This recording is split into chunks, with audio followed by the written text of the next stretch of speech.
Hey guys, welcome back to Chill Vibes Only, CVO Wellness.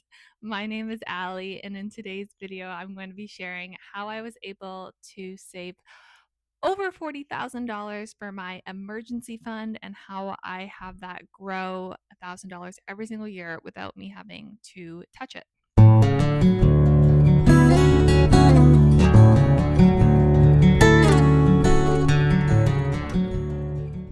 I did a video on how I was able to grow my portfolio to over $330,000, which is actually up now in the market to over $350,000, which can really show you how much your money can grow while you've had it invested for a long period of time because of the way the market goes up and down. So, this video is talking about how I created an emergency fund so that I can ride out those waves in my investment portfolio and I don't have to worry about ever taking money out of my investments and selling at a loss because I have access to cash, which is growing as well in a different way, which I'll explain, that I can use to help me if I needed access to cash quickly. The point of an emergency fund is to have money set aside for an emergency. And obviously, everybody's life is different. Everyone's jobs are different. Everybody's dependents are different. You might be someone who has kids, or you might have a dog, or you might be supporting a parent or a partner. And that means that your emergency fund might need to be a bit larger than someone who's single and doesn't have any dependents and maybe works in a job that is unionized. It's really up to the individual. What I always say is think about your lifestyle and what your risks are for emergencies.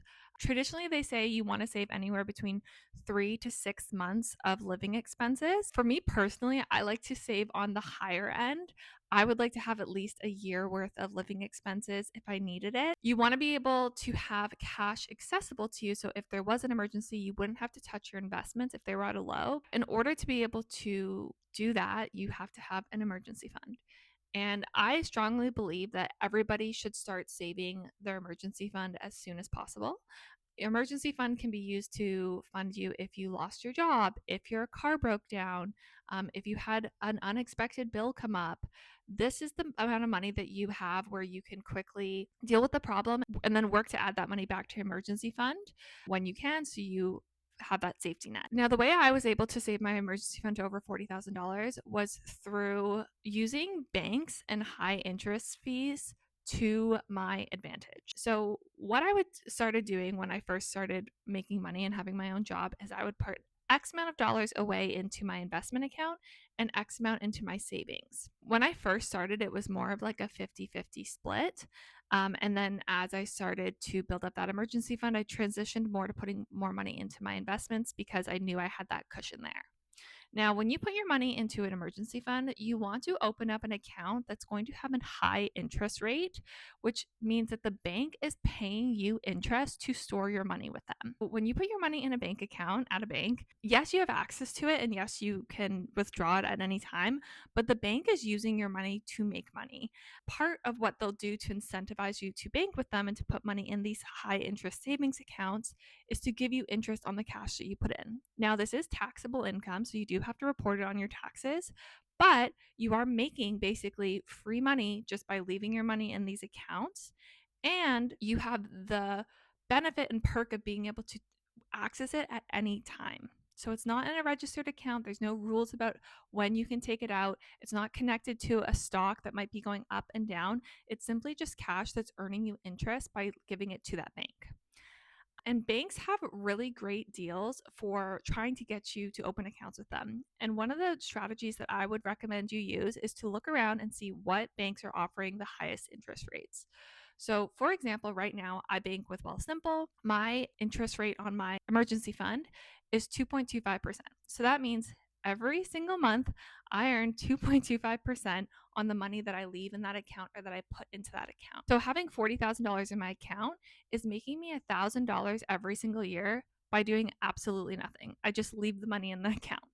And I'm saving money for my emergency fund every single month on top of that. So at the end of the year, I have now $41,000. And if I didn't need that extra $1,000 for an emergency, I can take that money and put it into my investments. So that is what I do. I have my baseline of my emergency fund. I collect interest on that money. Any additional money that I've saved throughout the year, I put it towards my investments, and I put my emergency fund back down to $40,000. If I have to dip into my emergency fund one month, I just make sure the following months or as soon as possible, I refill it back up to that 40,000 amount, because that's what I'm comfortable with in terms of living expenses and being able to support myself and my dog if anything were to happen. I would recommend too, you don't always have to keep your fund in that specific account. So I've gone and opened up bank accounts with other banks. They'll do wonderful offers where they'll actually pay you to open a bank account with them. So for example, I opened up an account with Simplify was the bank. It was a subset bank of CIBC in Canada, and they were offering $500 to open a bank account with them. And then for your first 6 months in your high interest savings account, which was a free account, by the way, you didn't have to pay for the account, they were offering 6% interest on your deposits. So I just moved my emergency fund into that account and was able to make $2,400 just by leaving my money in that specific account. And then once the interest rate went down to a lower amount, I wrote myself a check and deposited it back into my Wealthsimple account where I was making 2.25%. So it's about being strategic with your money, being aware of what current banks are offering, if there's higher interest rates in specific areas where you can put your money.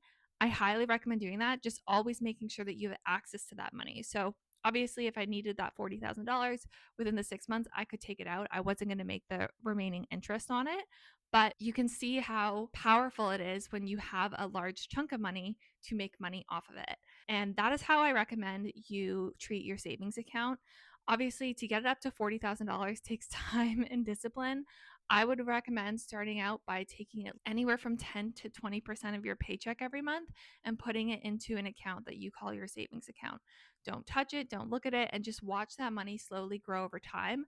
Another trick that I use, I don't count any of that interest as money I've made that month. So it's just kind of money that shows up in my account that I'm not allocating to for any of my other spending. It's extra money because it is taxed at the end of the year. So you do have to report that on your taxes. But it keeps you out of the mindset of being like, oh, I made, an extra $70 this month. I can spend that.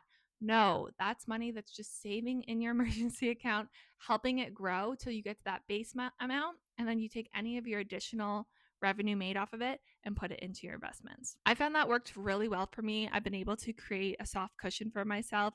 Obviously, like I said, you have to think about what's realistic for you and your lifestyle. If you don't have any dependents and you work in a union, maybe 3 months is a better target number for you and you want to put the rest in your investments. Or if you're someone who has, maybe you're a freelancer and your work goes up and down a lot, you might want to have closer to 6 months to a year. It's really up to you. It's also up to like how the job market looks, how life looks. Do you have a car that you can't afford to break down? Ask yourself those questions and then kind of figure out what number you would need to leave for 6 months if you had no other incoming income, and work towards saving towards that number. And then once you have that number, use it to your advantage, put it in a high interest account, and let that money grow for you. Alrighty, so that's how I was able to save my savings account to over $40,000, and how I make money off of it every single month without doing anything. I hope you guys found this video helpful. Please give it a thumbs up and subscribe if you did. I'll see you for another video soon. Bye.